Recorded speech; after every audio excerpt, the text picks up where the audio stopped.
So you bought software, but now what? Avoid these implementation errors. I hear this all the time. We bought this software, you can fill in the blank, but now we have no idea how to implement it. Usually it's an expensive purchase with a long decision making process. Maybe it took all of the stakeholders to finally agree on this one thing. You found the budget. Maybe you upgraded to the latest version of what you already have, only to realize that business critical features are gone. Or maybe you bought an entirely new system, but nobody knows how to integrate it into your daily operations. You may have even attempted it just to kind of get started, but you know your team isn't using it completely. Where to begin? Who knows? Here's the thing, buying the software is the easy part. Making it work for your business, that's where most companies get stuck. But don't worry, I'm actually going to walk you through exactly how to fix this. So let's talk about why this happens in the first place. Most businesses struggle with software implementation because of these key reasons. The first is the software was purchased without fully understanding your business needs. In other words, it looked really good in the demo, but does it actually fix your workflows? Maybe, maybe not. The second is critical features are missing in this new version. This one is far more common than I think leaders fail to realize. Companies upgrade without checking what they're losing in the process. A lot of the time, it's features that you didn't realize were critical until you no longer have them as an option. And this is usually a result of not having clear documented processes. Okay, the next one is no implementation strategy.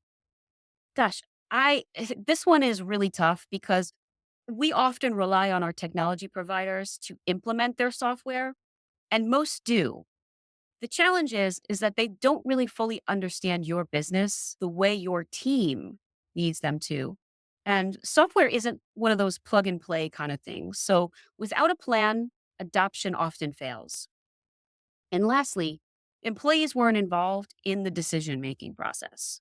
Now, you may not think that this one's important until you buy something that's incredibly complicated to use or isn't set up with the features and functions your team who will be using it needs. So, if the people who are using the software daily weren't consulted, expect resistance and frustration. Yes, even if you believe you know how they do what they do, you watch them, you still need to consult them because there are a lot of things that you don't know. So, if you've already made this purchase, now what? Instead of focusing on a bad fit, here's what to do next. The first is assess the gaps. What did you expect this software to do and what's missing? Create a side by side comparison with what you actually need versus what you have. The second is check for workarounds. And when I say workarounds, I don't mean manual workarounds. Sometimes missing features can be replaced with third party integrations, some customizations, or other automation tools. If it doesn't integrate, it is not a fit. Okay. The third is get the vendor involved. Most companies don't fully utilize vendor support. Ask them for training, custom setup help, or alternative solutions. The fourth is I want you to pilot before a full rollout. The worst thing you can do is just kind of jump the gun to be done with this headache. Don't force a company wide rollout immediately.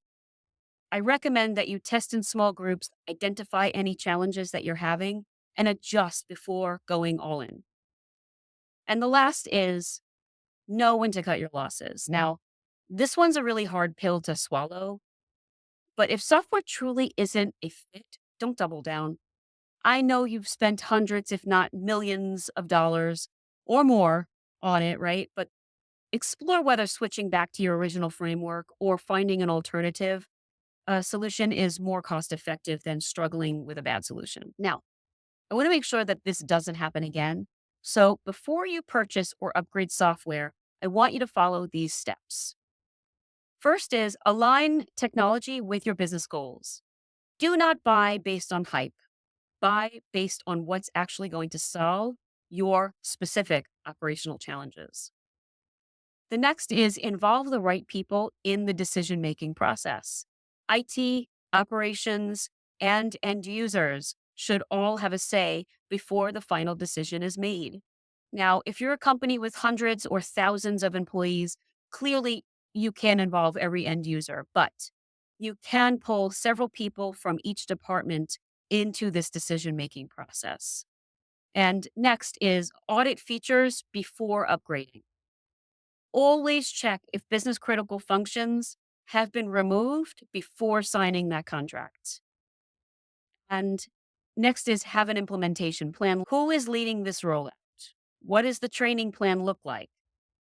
How will you measure success? Things like that. Test before you commit. Remember, demos are designed to sell you that shiny object. Wherever possible, try to use trial periods, sandbox environments, or a phased rollout to catch any issues before they become expensive problems. Software should work for you, not the other way around. The key is making sure it fits your business, not just buying the latest shiny tool with the expectation that it will solve your business problems.